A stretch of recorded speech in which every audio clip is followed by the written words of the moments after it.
Assalomu alaykum O'zbekiston.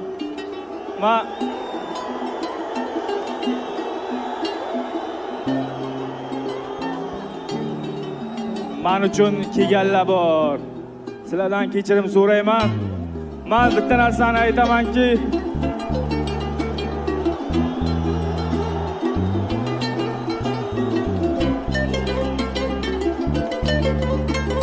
u faqatgina stolga ishlayman degan. Menga kurash yo'q, parter yo'q. Uni yaxshi bilasizlar.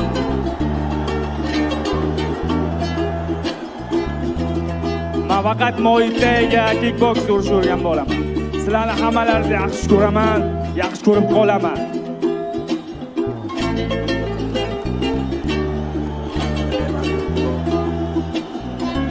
Men bu yutqazishim narsa emas. 3 tur marta bu hayotga juda qattiq yutqazganman.